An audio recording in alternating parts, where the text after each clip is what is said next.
Muy bien. Buenas tardes a todos. Hoy tenemos en nuestro curso sobre el sentido cristiano de la educación a la profesora Adriana Rogliano, que nos va a hablar sobre la formación cristiana y la paideia de los griegos en los santos padres.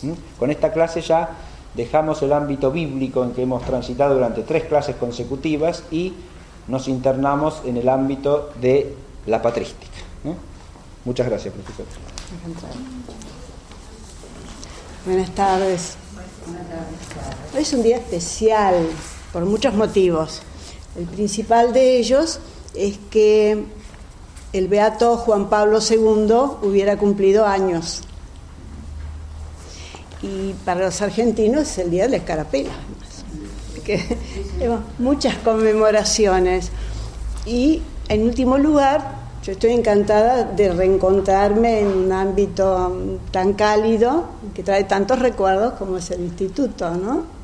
Bueno, los que se puedan acercar, yo les voy a pedir que se acerquen, porque no tengo muy buena voz con la humedad ambiente.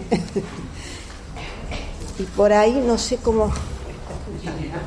¿Funciona? Ah, bien, bien, no sabía si se escuchaba o no se escuchaba.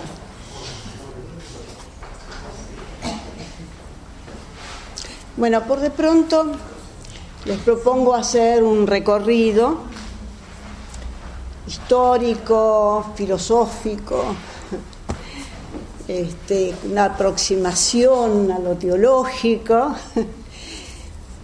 que significaría la presentación de lo que ha sido el encuentro con la cultura griega. En este caso, un momento de la historia de la cultura griega, la cultura helenística, que es bien diferente de la cultura clásica. Imaginémonos estando en Alejandría, tal como nos la pintó Monseñor Ruta en esta hermosa conferencia, la Escuela de Alejandría, donde nos hace un panorama de lo que era la ciudad, cómo era su vida, la riqueza de esa ciudad, tanto desde el punto de vista económico, que ahora se prioriza tanto, tan exageradamente, pero sobre todo desde el punto de vista cultural. Pensemos que Alejandría es el centro del helenismo, que es la ciudad fundada por Alejandro Magno, Alejandro el Grande. En el 331 se le ocurre poner un enclave nuevo en este ámbito del Mediterráneo, que es el norte de Egipto. Y esta ciudad, la ciudad portuaria por excelencia, va a tener enormes ventajas en un sentido y que después resultaban desventajas en otro. La ciudad, según es pintada por gente que ha escrito en la época, aún con cierta ironía, es un ámbito de un movimiento cultural no solamente intenso, sino una variedad, una circulación de hombres, de culturas, de intereses, pero parecía decir que el entusiasmo más grande lo producía realmente el dinero, lo cual a uno le choca ahora, una cultura tan rica, pero todo el mundo estaba en acción, todo el mundo procuraba hacer algo, nadie vivía ocioso. Esto es muy interesante, ¿no? En épocas que hablamos de las causas del desarrollo. Bueno, nadie vivía ocioso en Alejandría. ¿Y qué era lo que había en Alejandría que nos trae la memoria de algo que debe haber sido maravilloso?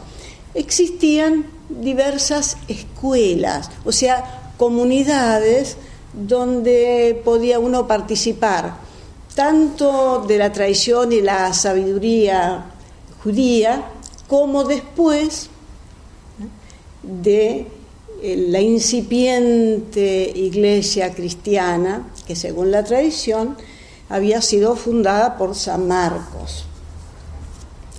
Bueno, pero si nosotros nos ponemos todavía en tiempos post muerte de Alejandro, vamos a ver el crecimiento de la cultura que recién en el siglo XIX se va a llamar helenística, empezando por la lengua. Todos los territorios que Alejandro invade, no lo hace solamente de un modo militar, como suele ser lo corriente a lo que nosotros estamos acostumbrados, aunque también esas formas de acción traen consigo después resabios culturales muy importantes, ¿no? Pensemos qué pasó después de la Segunda Guerra Mundial, ¿no? La expansión del inglés, por ejemplo, del inglés del nylon. Bueno, pues en este caso hay una enorme expansión del griego. Recordemos que los griegos aprecian dos cosas que son prácticamente la misma: la razón, que es uno de los significados del logos, y la palabra, que es otro de los significados del logos. De modo que la cultura tradicional que va a sembrar todo este mundo de Alejandro, que se hacía acompañar, por otro lado, dicen, por investigadores que procedían de la escuela de su maestro Aristóteles. Aristóteles recogía información con esta gente que enviaba del liceo, así dicen los historiadores de la ciencia. Y puede tener algún viso de verdad. Bueno, posteriormente esa inquietud cultural culminó con el museo, no como lo entendemos ahora, como un depósito de cosas de otro tiempo, sino como un ámbito vivo, el ámbito de las musas, donde se cultivan todos los saberes, los que se refieren a la lengua y los que se refieren al conocimiento objetivo de las cosas. Por ejemplo, la astronomía, la matemática y, como un arte singularísima, la medicina, que tantos progresos hizo en la escuela precisamente de Alejandría. No quiero detenerme demasiado en esto, pero todo lo que se supo en la antigüedad y en el principio de la Edad Media sobre astronomía, recordemos a Ptolomeo, ¿no es cierto?, y sobre matemática, la medición de la Tierra, por ejemplo, casi perfecta, se hizo en el siglo II a.C., ahí en Alejandría. Que es que esa tradición cultural continuó acopiando. Y el otro ámbito que va conjuntamente con el museo, como si fuera la primer gran universidad. Ustedes imagínense el museo como una universidad, en el sentido de que hay diversidad de saberes que se conjugan, ¿cierto? Y agregado a esto, también tenemos que pensar en la famosa biblioteca. Siempre cuando decimos algo que lamentamos que se haya perdido para la humanidad, es la biblioteca de Alejandría, que no es que se quemó una sola vez, por eso decía que lo portuario tuvo su incidencia en este caso, ¿no? Porque era un depósito de una gran cantidad de volúmenes, pero uno de los depósitos más importantes estaba cerca del puerto, y cuando hubo un ataque militar de los romanos, lógicamente se produjeron incendios y ahí fue que hubo la gran quema. Después hubo otras, se repusieron muchos volúmenes, hubo otras. Si hubiéramos contado con aquella biblioteca, a ver, saber cómo hubiera sido la historia del hombre. Así que esos son los dos grandes polos que dieron fama a Alejandría. Pero además, en este momento, si nosotros miramos desde el ángulo de la filosofía, vamos a encontrar que los filósofos, recordemos que el término filósofo tenemos que entenderlo en el sentido amplio también del término, ¿no? Los filósofos en auge son aquellos que pertenecen a la escuela estoica, especialmente, junto con otras escuelas posaristotélicas, como los epicúreos y otros prearistotélicas o posocráticas, como los cínicos, etc. Y que si uno quería ilustrarse más allá de la educación común, pues tenía que ir a tomar cursos en la Alejandría. ¿Y cómo era el saber de la escuela filosófica estoica? Me detengo en ella especialmente por su importancia. Los estoicos intentaron una lectura renovada de lo que nosotros ahora llamaríamos la literatura antigua griega.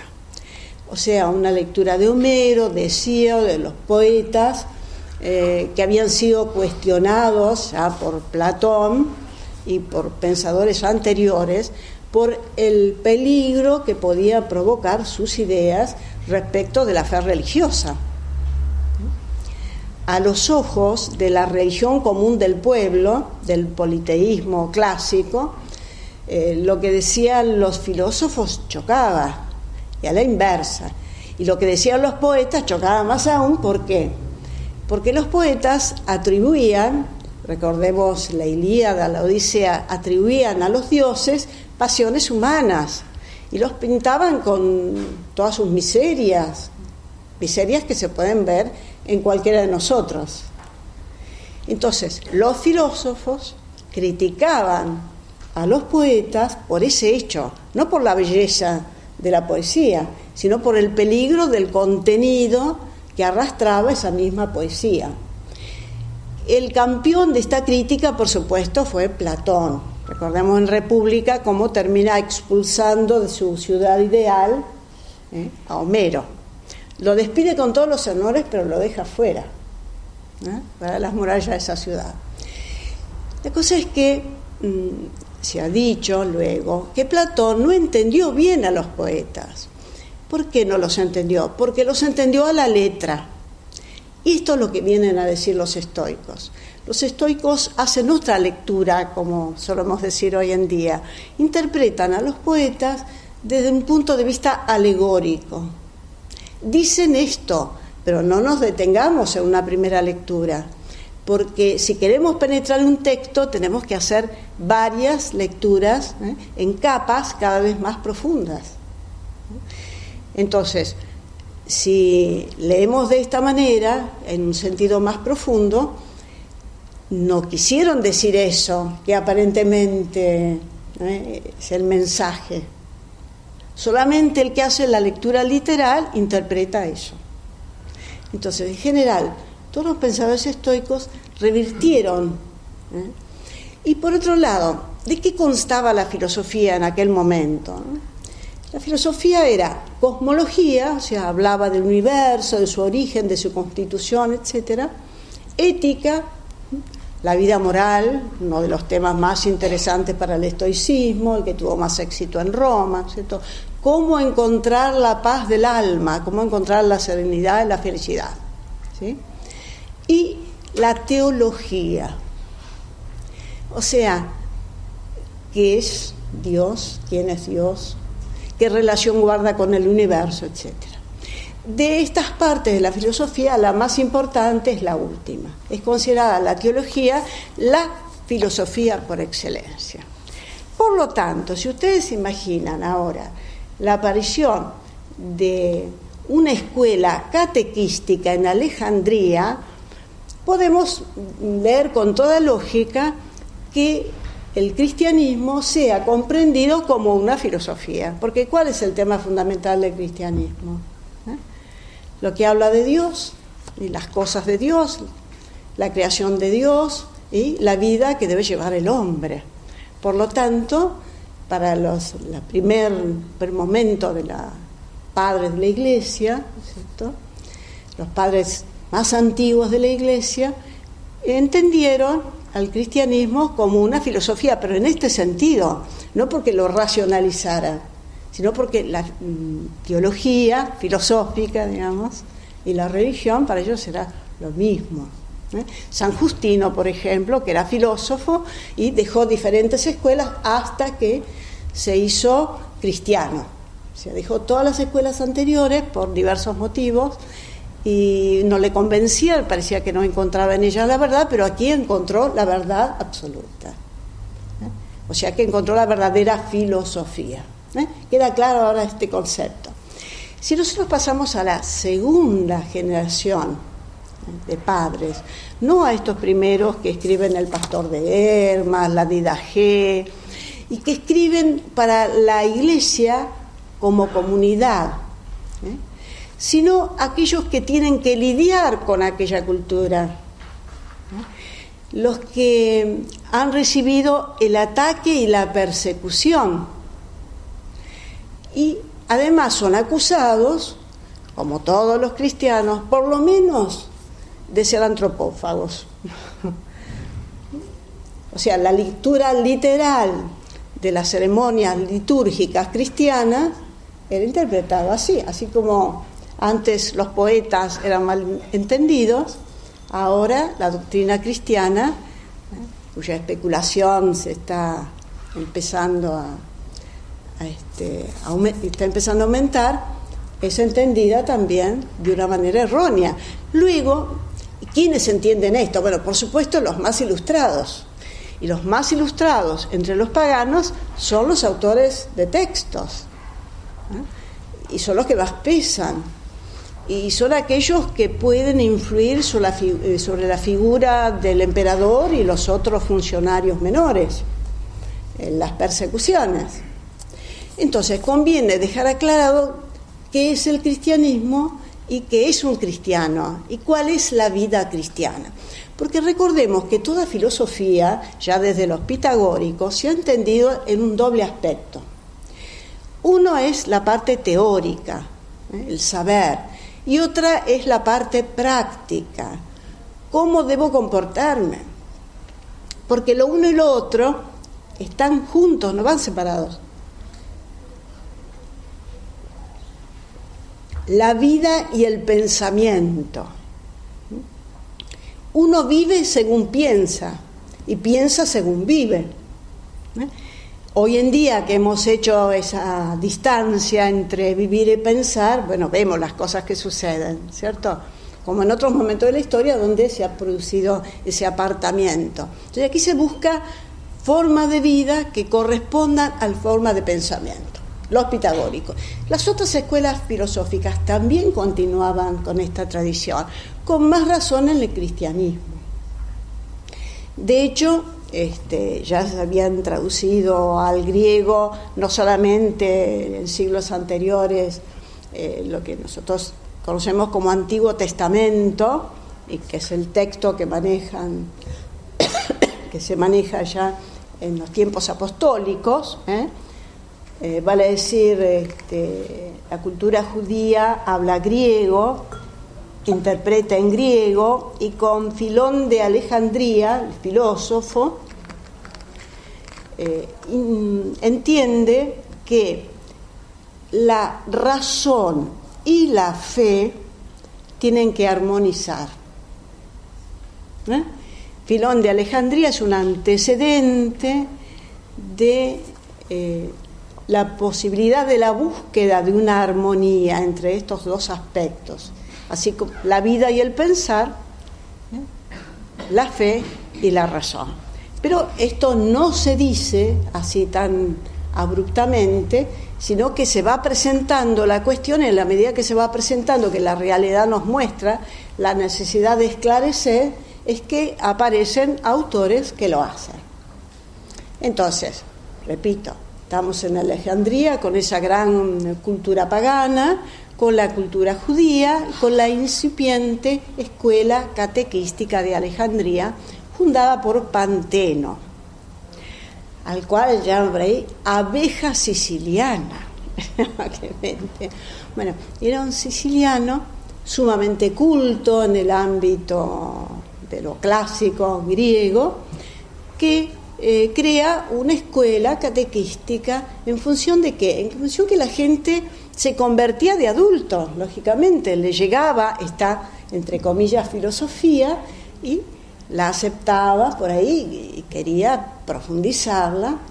Entonces había que preparar a los catecúmenos y después de recibido el bautismo había que seguirlos, digamos, en su formación hasta donde ellos quisieran alcanzarla. De hecho, Panteno deja esa extraordinaria inquietud y le pasa aquí a Clemente, que según parece era de Atenas. Clemente, tenía que ser llamado Clemente de Atenas. Bueno, por adopción pasa a ser un Clemente de Alejandría. Clemente de Alejandría, después de haberse paseado también por diversas ciudades helenísticas, se instala en Alejandría para recibir el máximo de conocimiento. Así es como, no sabemos la fecha en que se convierte, pero estamos ahora en el siglo III, para que nos ubiquemos en el tiempo, siglo III de nuestra era, ¿no? Y con Clemente la cuestión, que seguramente ya estaba planteada en Justino y demás, de si hay cosas en el ámbito de la cultura helénica que son rescatables, en el ámbito de la cultura pagana que son rescatables. Bueno, si son rescatables es porque la providencia divina, como dicen los estoicos también, asiste a todos los hombres. Luego, no solamente debe haber enviado profetas a los judíos, sino que les ha enviado filósofos a los griegos. O sea, la función de uno sería paralela a la de los otros. De hecho, Filón había querido un poco forzar la historia, diríamos, ¿no? Y hacer aparecer a Moisés como el gran maestro de los griegos. Había sido el maestro de los filósofos, como para que los judíos interpretaran a la luz de la razón el contenido de la fe y no les chocara con la formación filosófica. Vale decir que lo que se dijo en un ámbito se dijo en otro también. Las famosas semillas de verdad, de que tanto se habla.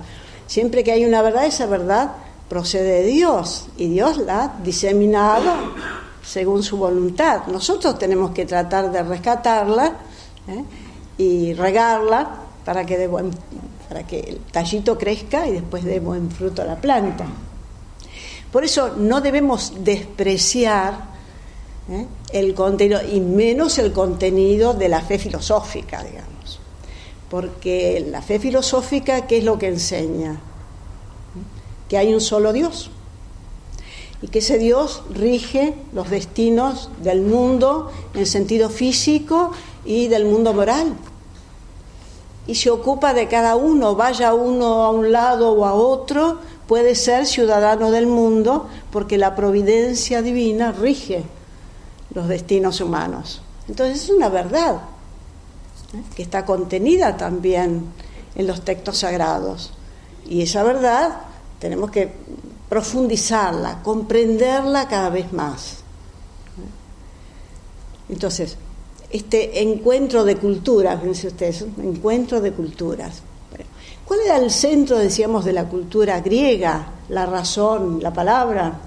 Bueno, la razón y la palabra se había desarrollado ¿en qué? En la filosofía y en la literatura y en la filosofía. La poesía más antigua que la filosofía, así que bueno. Y en el arte del buen decir. Porque si hay algo importante que decir, hay que decirlo bien. Esto es decirlo de una manera arquitectónica, bien armada, ¿cierto? Con principio, medio y fin por lo menos, y si es posible muchas partes, por ahí 5 partes, según cada artista de la palabra lo proponga. Y además decirlo bien y tener un contenido importante que decir. Ese es el fundamento del arte de la retórica. Y el arte de la retórica es el arte que ha educado a todos los pueblos, desde los griegos. Pues se ha hecho consistir la educación en poesía, retórica y música, en el sentido del conjunto de los saberes que están bajo la protección de las musas, más allá de la música como arte musical, ¿cierto? Aparte de las ciencias, como la astronomía y como la matemática, la geometría, la aritmética, la astronomía y la música, ¿no? Pero también la retórica y también la gramática en primer lugar, para después acceder a la retórica, y finalmente la dialéctica o el arte filosófico, el arte de razonar sería esto. razonar sin tropezarse con algún error escondido o menos evidente. Entonces, todo el núcleo del saber estaba armado de ese modo. La llamada paideia griega, de cuyo panorama nos ha dejado un monumento maravilloso de Verdier, insuperable hasta el momento, desgraciadamente lo ha dejado un discípulo que lo pudiera continuar, nos ha mostrado desde Homero cómo la poesía aprendida de memoria, no digo todos los poemas completos, sino fragmentos de los poemas homéricos, servían de elemento desencadenante desde la infancia. Ahora que despreciamos la memoria, si aprendían los versos de memoria, pues se examinaban eso. Toda una escuelas críticas que hacía examen desde muchos puntos de vista, y ahora también desde el punto de vista de diferentes profundidades del texto. ¿Qué es lo que dice? ¿Cómo lo dice? ¿Cómo está armado? Tal como se hizo después en la Edad Media en los cursos de lectura y comentario de textos filosóficos, donde se exploraban todos los contenidos. Y como todavía en la tradición de la Iglesia tenemos lectura y comentario de textos, ¿no? Esa exégesis, digamos. Entonces, el núcleo de la paideia, entendida tanto como cultura cuanto como educación, y educación en sentido no solamente de instrucción para salir de un estado de pobreza, digamos, espiritual, sino de formación integral de la personalidad, que lo dijeran con otras palabras. Se trataba de formar al hombre. Para formar al hombre no obviaban la parte física, por eso contaban también con la gimnasia. Pero ya Platón había dicho que uno se podía valer de la gimnasia como de la retórica, de la gimnasia como de la cosmetología, para fingir lo que no es, ¿no? Fingir la salud, porque el fin es la salud. Y de la retórica se podía valer para defender cualquier argumento.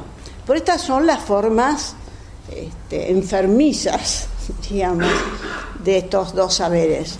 Pero el griego quería cultivar el vigor del cuerpo para alcanzar el vigor espiritual de la virtud. El verdadero ciudadano es un hombre virtuoso. Es un bueno en la polis, digamos. Es correcto en su vida cotidiana. Y tiene un alto ideal de lo que es lo humano. Cuando los romanos se encuentran con esta sabiduría, la convierten en humanitas, en nuestras humanidades. El centro de las humanidades, ustedes saben, conocimiento histórico, ¿no? Y culmina en la filosofía, desde luego, la literatura, la filosofía. O sea que es la base de nuestra formación. Y aún de pequeños nosotros los mayores, nos han educado haciéndonos aprender poemas también. Y no era una tarea insignificante. Ahora nos damos cuenta de lo importante que era eso. Así como aprender a leer bien, a expresarse bien, a cuidar el lenguaje, que no tengamos repeticiones, por ejemplo, cuando hablamos en público. Estoy tratando de no repetir los términos, o que he repetido varios. Controlo con no hablo. Bien, ¿estamos hasta aquí? Entonces, tiempos de Clemente, todos estos factores culminan en la búsqueda de una conciliación donde la filosofía no pierde nada y la fe tampoco pierde. Pero recordemos que también es un momento difícil para la Iglesia, en este momento de los padres apologetas, por las herejías y las malas interpretaciones que desde el principio se fueron haciendo.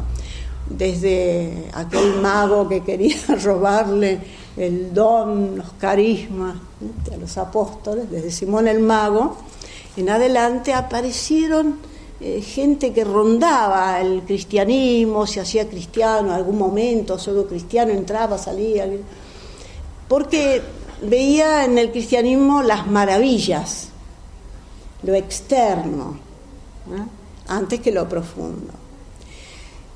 Y como el conocimiento se llama en griego gnosis, los que practican el conocimiento serán los gnósticos.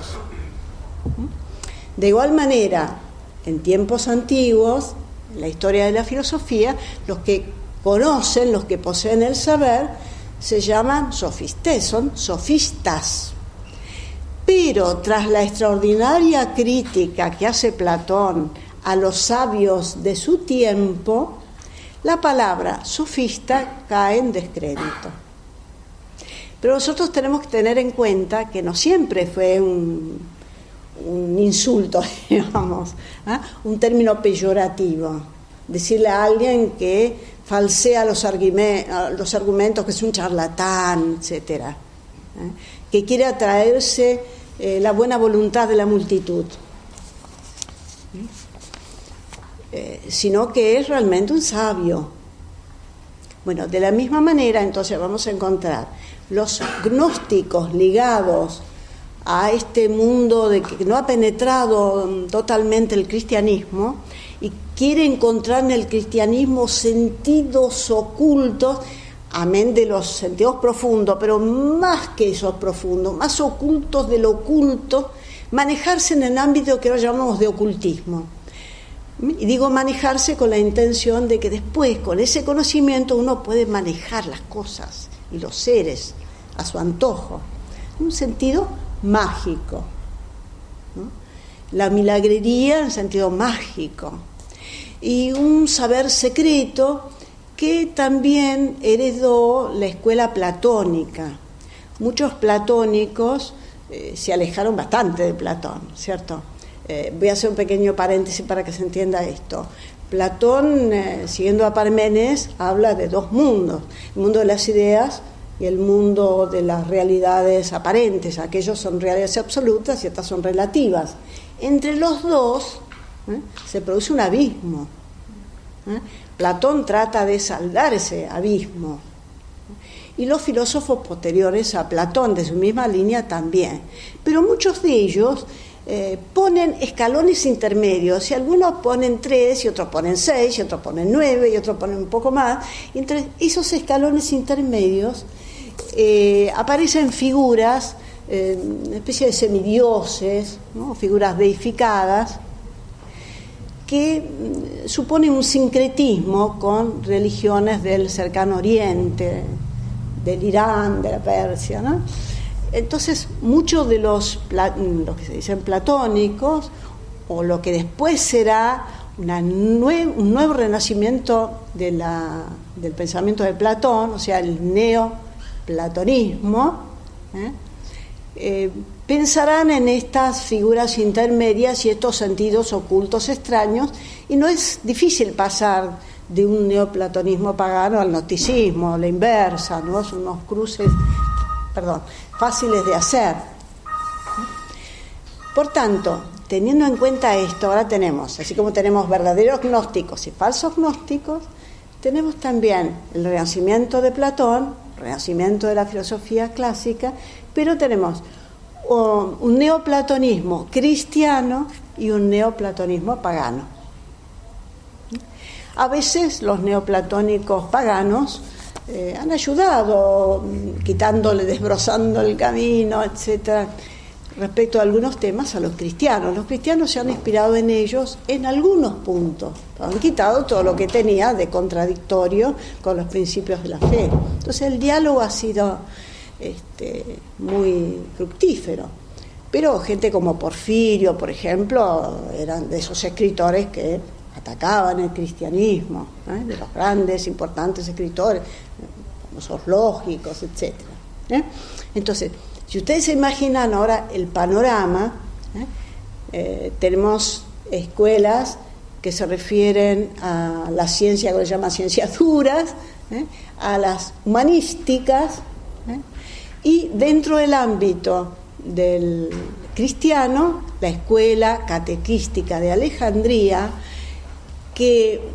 cuya dirección hereda Clemente, pasará a ser Clemente de Alejandría, tras la muerte de Panteno, su maestro, del cual fue ayudante seguramente en un momento.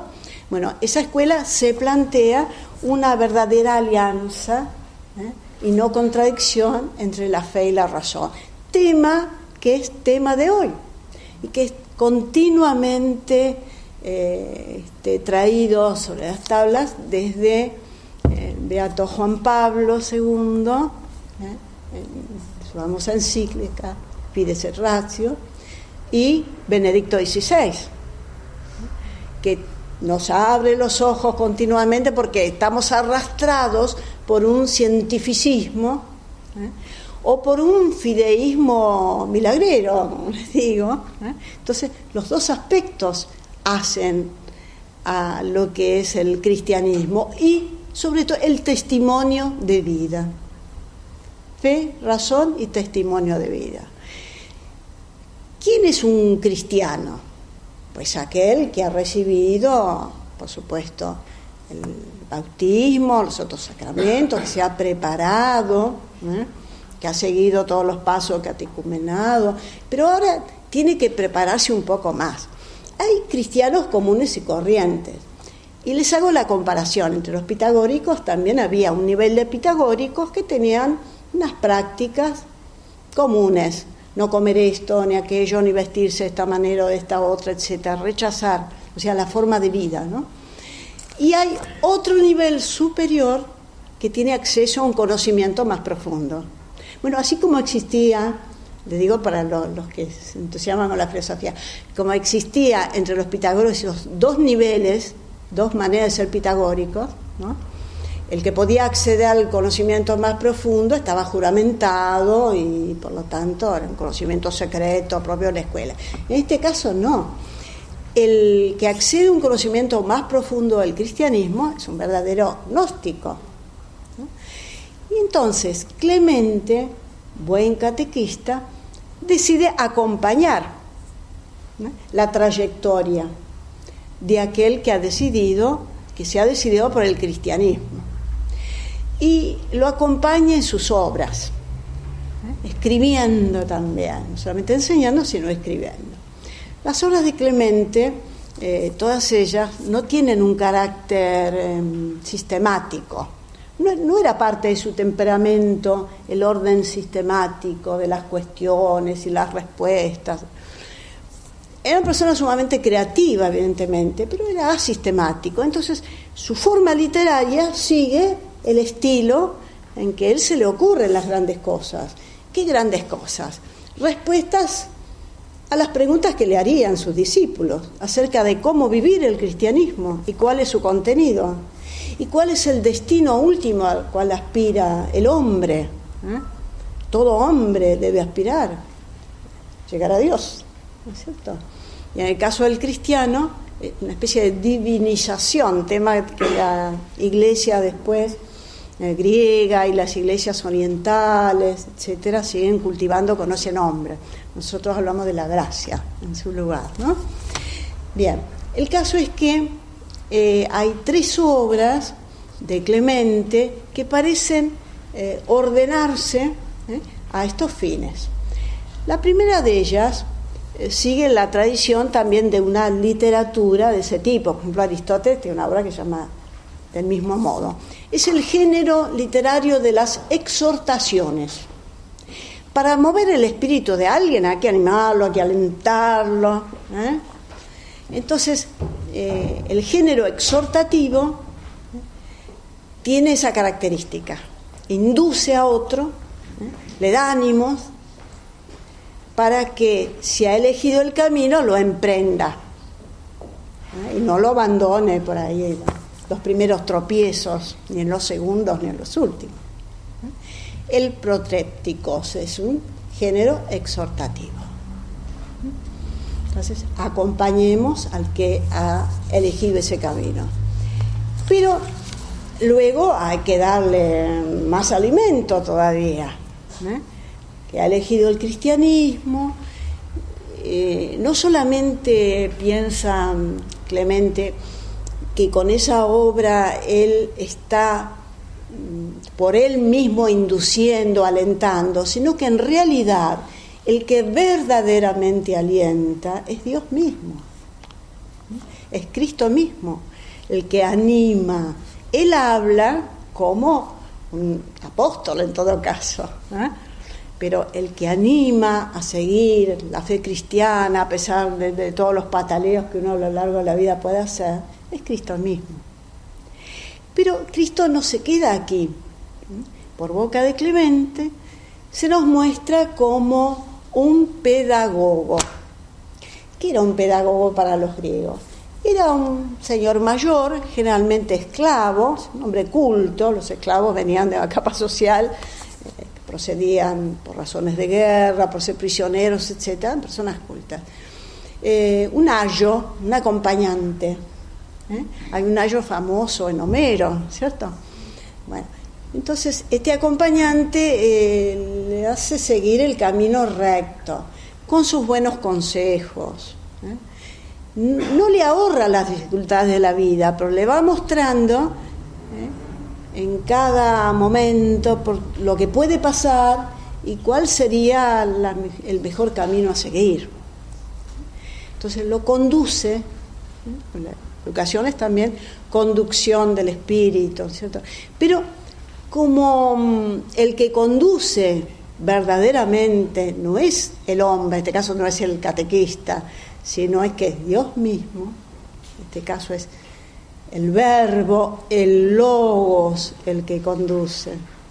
¿Ven? Ya hemos adoptado la terminología griega, nos hemos hecho amigos de la filosofía griega.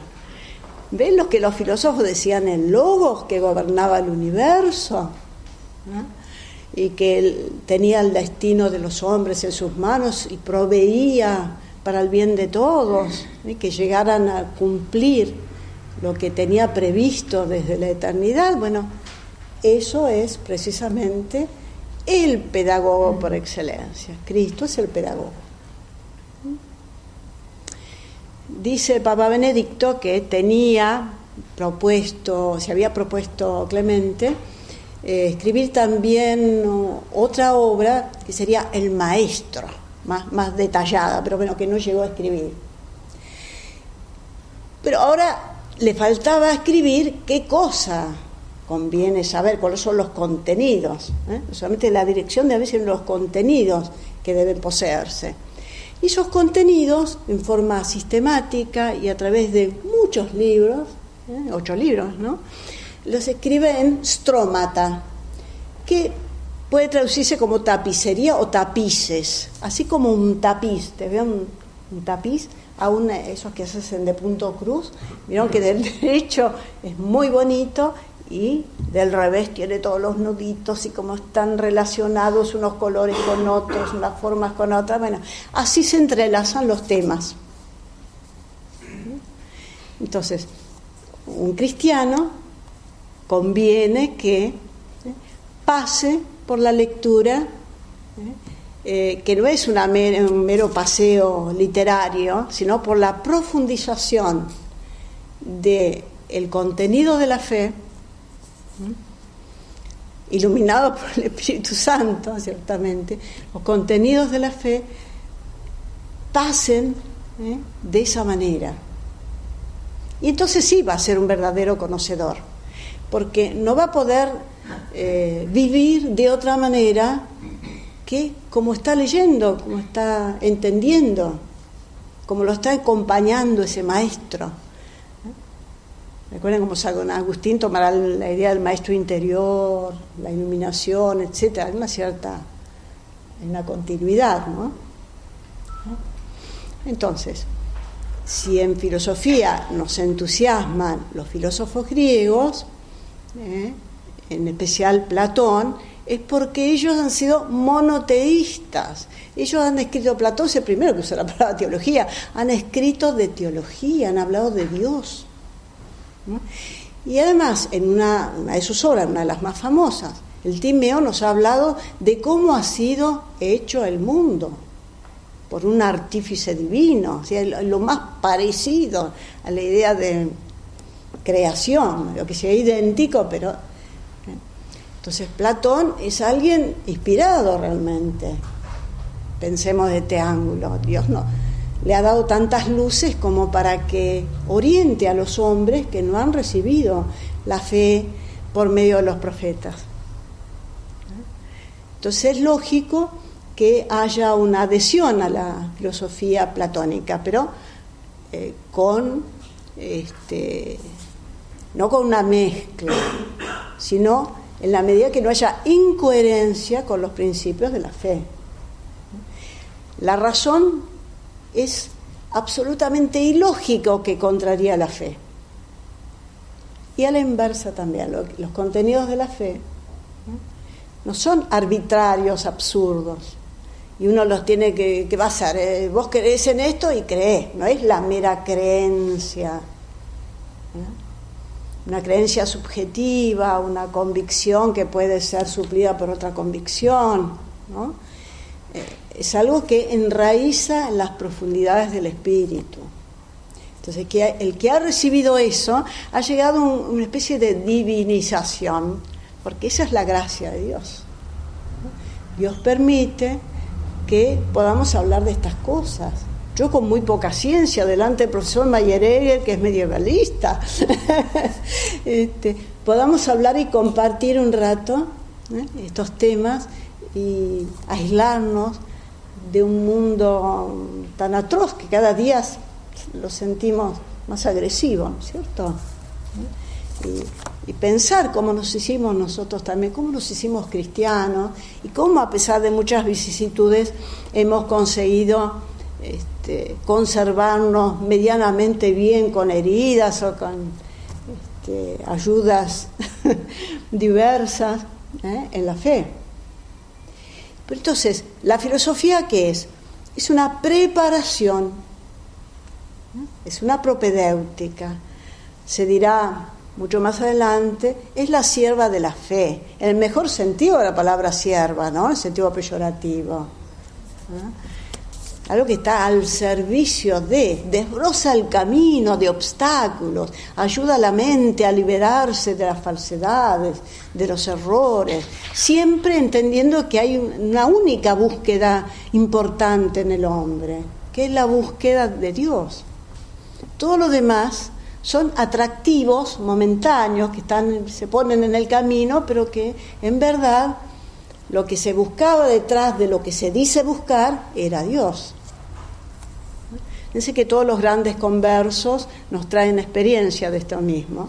Y recuérdense que Clemente, como otros padres, se han convertido de adultos. O sea que hablan desde su propia experiencia.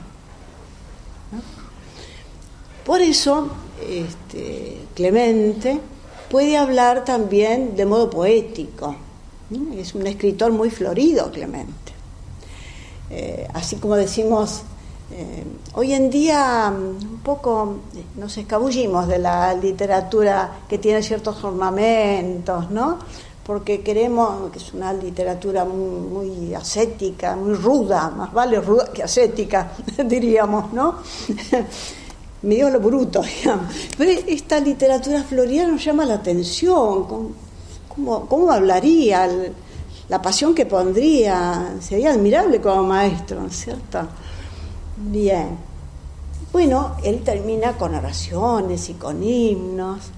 Y al volver a ver la escuela de Alejandría del padre Ruta, encontré un hermoso himno que pone justamente Clemente, con el cual él termina, lo voy a leer todo porque es muy extenso, pero por lo menos una parte, él termina el pedagogo.